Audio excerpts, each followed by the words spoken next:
It's a pleasure to be here and probably the first non-geologist up today. I don't know. So it's fueling the sustainable future with copper, and this is about Solgold. Next slide is our cautionary notice.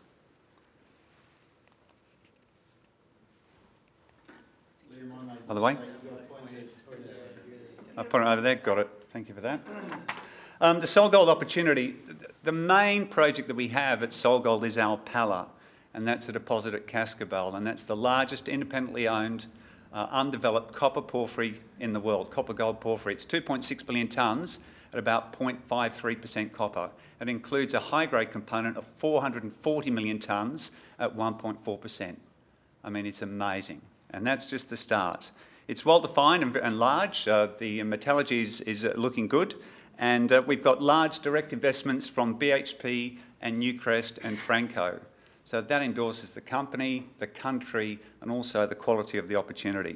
We're one of the largest tenement holders in Ecuador, and we were the first movers there, so we've got the prime ground positions. It's very much underexplored, and it's coming to the fore. A lot of Latin American countries, their governments are moving to the extreme left or right, but they've had new elections in Ecuador, and we've got a centre-right government, very pro-mining and very keen to dig the company out of its current debt situation, and half of their foreign investment comes from mining.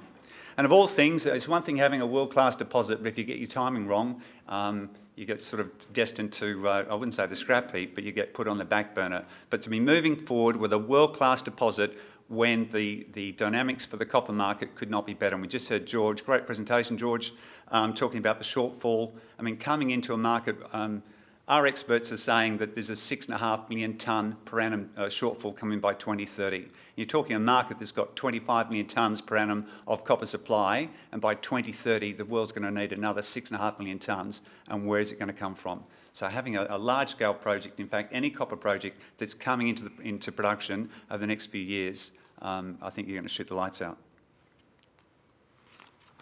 Snapshot of Solgold. We've got almost 10 million tonnes of contained copper at Alpala, nearly 22 million ounces of gold and 92 million ounces of silver. You can see there's a grade cut-off curve there. At 0.21% cut-off, we've got 2.6 billion tonnes at 0.53, and at 0.8 we've got 440 million tonnes at 1.4, and we're in the process of completing a PFS, and that's optimising the, I guess, the throughput. We released a PEA some time ago, which was looking at mining a very large quantity, and now we're looking at probably a smaller tonnage, higher grade, faster payback, and a better project. We're an early mover into Ecuador. We've got excellent infrastructure around us. We employ 800 Ecuadorians. 99.9% of them are vaccinated. And even throughout the last 2 years of COVID, when things have been tough, we didn't let anyone go. I mean, your social licence to operate anywhere is important, but certainly in Latin America. And the fact that we kept going, kept drilling, and kept employing these people, it gives them confidence that we can be trusted, and it builds on that social licence. We've got 2.3 billion shares on issue, quite a lot. We've got a market cap around about $1 billion Australian. We're listed on the London Stock Exchange and the Toronto Stock Exchange. Most of the turnover and fundraisings we've had are in London, but to be honest, our peers are best valued in Toronto. And we've got a Canadian listing, but we really haven't done much with it. So we need to do more. If you look at the analysts that cover us, they're mainly British.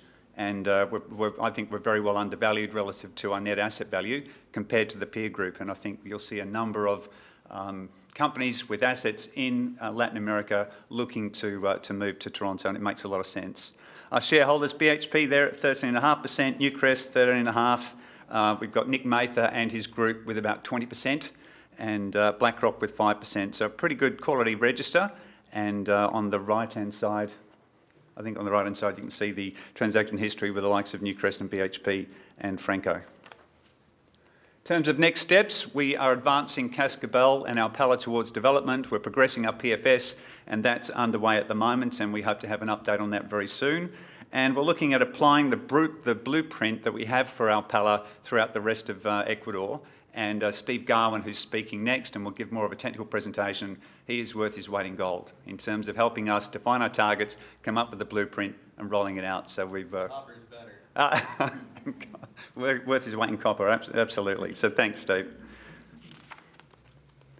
This is our board, and it is a big board, and we've added 5 directors over the last 12 months or 18 months, and one of the toughest things that I've ever done as chairman is really grow the board. We had our our CEO step down in January this year, and to have an interim CEO and manage 5 new directors via Zoom. We've got directors in Quito, in Toronto, in Vancouver, in London, Perth and Brisbane, to try and manage that. And as you're growing, there's always issues that you have to deal with.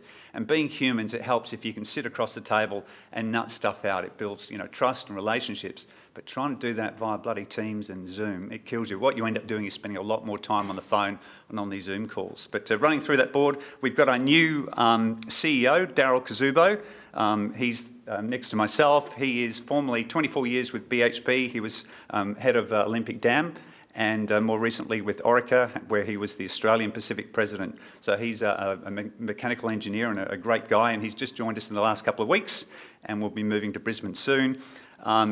Keith Marshall is our interim CEO. He's a block caving expert. I was previously with Rio Tinto at Oyu Tolgoi, and I think in the market, when you're trying to demonstrate your credentials, that you've got the capacity to take your project towards production, you need some superstars on your board, and Keith is one of those.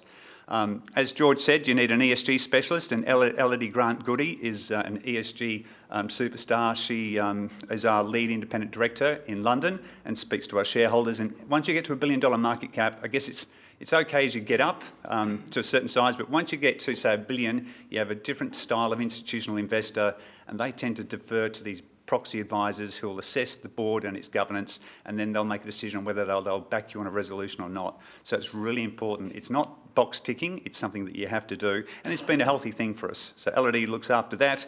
Then we have Nick Mather, who is a serial explorer, developer, and has been extremely successful and a very passionate person to have on the board. Then we have Jason Ward. He's our executive director and looks after exploration and our communities.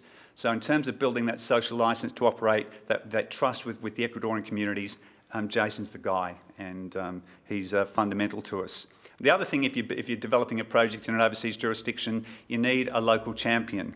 And Maria Amparo, she's in Quito, she's an environmental lawyer, works in the universities there, very well known, and that was a great thing. When we appointed her, Ecuador could say they've got a local champion, and we've embraced her, so that's been a really big thing. And then rounding out the board, we've got a Vancouver engineer, Kevin O'Kane, he's ex-BHP, and of course 2 lawyers, James Clare from Toronto and Brian Moller, non-executive director and a lawyer in Brisbane. So it's a big board, but we work very hard, and there's certainly a lot of work ahead of us. I won't go through these dynamics. George has covered those really well, although I've got on cars, George, that the standard internal combustion engine has, at the lower end, 18 pounds of copper, and at the battery vehicle has got 183 pounds of copper, so it's like 10 times. I think, George, you were saying maybe 4 times. But either way, the outlook for copper is great. That's the thing with experts, or they're a bit like economists, I guess. All you can count is maybe getting the trend right, but in terms of getting the numbers, that's another thing altogether. I mean, here's the thing. If anyone doing a PFS, we have to use $3.30 a pound. I know, Alistair, you've got your PFS coming up, and the copper price today, $4.50 a pound, and what the experts say, what are you using your cash flow model? $3.30 a pound. I mean, honestly, but I think at $4 a pound, you shoot the lights out, and at $4.50 a spot, honestly, you're pouring cash. Anyway, I digress. Alpala. So it's the second largest developing project, copper gold project in the world. The largest one is there, owned by Vale. But in terms of being in the hands of the independents, we are the biggest and one of the best emerging ones. And we're more advanced at PFS stage as well. This is a sad chart. This shows the trend in exploration over the last sort of 20 years or so, just showing that falling rate of exploration. Each bar there is a sort of a 1 million tonne discovery. And over the last 5 years or 6 years, there's only been 1 million tonne discovery of copper. And prior to that, over the last 10 years, there's only been 15. So the trend line there just shows that the lack of discoveries, I guess all the outcropping stuff has been found, they've become harder to find, and people have been spending less. So that's going to fall into the trap where, where the market's demanding copper, and assuming a mine takes between 5 and 10 years to get into production, you're going to get a price spike. And I think Goldman Sachs are talking, maybe $6 a pound.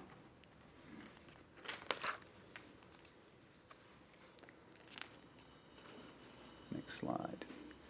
The Ecuadorian overview, 18 million people. They have the US dollar currency as the main currency. They've got over some of their inflation problems that a number of those South American countries struggle with.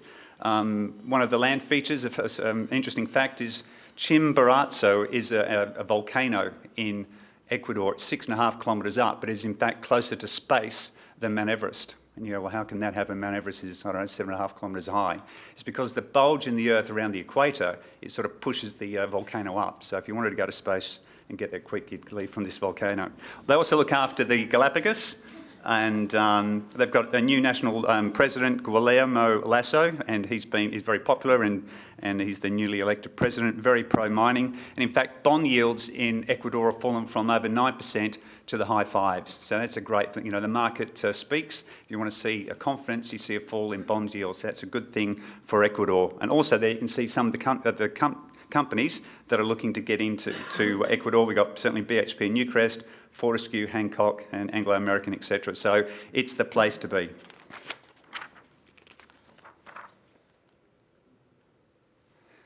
Excellent infrastructure and access to a global market. We're only 3 hours out of Quito. There's a main highway that gets there. We have 2 ports.